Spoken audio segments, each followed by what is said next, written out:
Hello everyone, my name is Laura and I'm a pre-service teacher of languages. And I'm Héctor, also a pre-service teacher. Today we're going to present you some useful strategies to prepare you to take on a standardized test such as TOEFL or IELTS, along with practice exercises to improve your English level. As this is a video tutorial, you're going to see some useful tools made by both of us by means of H5P page, so we hope you really like it and take advantage of it. So let's start. And first of all, go to the following link and there you will find my partner's profile to H5P and the different resources we are going to use in the recent content section. After clicking on the introduction section, you'll find a short description about the main topic. What are TOEFL and IELTS exam, which exam you should take based on its characteristics, its structure for each one of them, and the time you'll have to complete each section. And finally, some useful links to take virtual exams that help you improve your English level and communicative skills, as this one.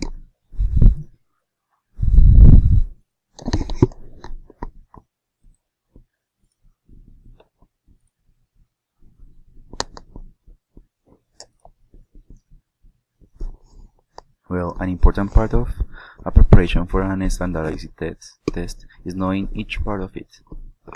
And for this, you're going to copy the link in the next page. That is my user to H5P, and my presentation is related to the tips that we are going to see and watch for this.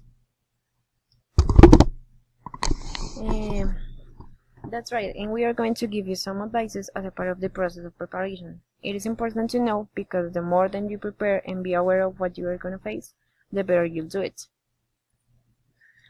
In this part, you're going to see the most general advices. We give those because they are the most common mistakes that we make at the time of solving the text. That's right. In the next part, Emma, a famous YouTuber, will give you some very accurate tips that you need to know at the moment of doing the reading part. It is important to write them as a support of the construction of knowledge after the video was watched. Well, to enter the next page, we are going to know more about the TOEFL exam. In the next video is related to listening text, and you're going to find that to have a good results in your exam, you will need to know external facts, a part of the exam, such as predictive accent or to practice telephone numbers. For the next video, you need to work with your partner to be sure that your process is doing fine. This is an important fact to have success in the exam. Making your exercises as a team is easier than alone, and you always have something to learn about your partner. So teamwork is a very good advice that I personally give to you.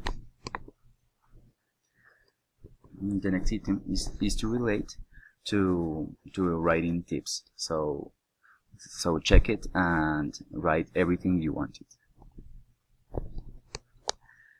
The next item is related to create habits and personal thinking before facing the exam. So it is very useful that you follow these steps that we give you in this presentation. During the exam, there is the most pressure moment. You need to keep calm. That and other useful advices are there, so check them. Later, you gotta go to my user profile again, the one from the introduction a while ago, and click on the practice exercises link. Wait for the website loads, and finally when it does, you come across some practice exercise to develop your standardized exam. The difference between this presentation and the past ones is that this is an interactive course. Therefore, you're going to find practice to each section of the exam as listening, reading, writing. In the listening part, you will need to listen audio files and answer some multiple choice questions. You will find about the score of each one as soon as you finish the test. For the speaking part, you can practice by yourself or with your teammates. You will see some speaking cards with a different situation, each one side by side, because you can't remember. So you can measure the time to your response and start practicing the speaking and communicative skills. Regarding to the reading part, you have to read a short story passage and answer true or false questions. But this is not everything. A second reading exercise will appear later about dragging words to the meaning they have.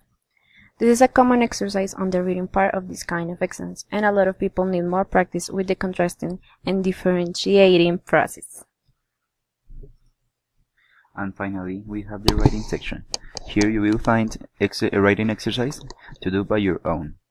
Could be analyzing charts, statistics, or simply answer some questions, give your opinion, agree or disagree with a statement, give advices, or talk about your life experiences on some topic. If you want to know more useful websites or tools to practice for an standardized exam, send us an email to starlight2320@hotmail.com or contact us by the virtual room. We'll be happy to help you offering more resources. Hope you enjoyed the podcast.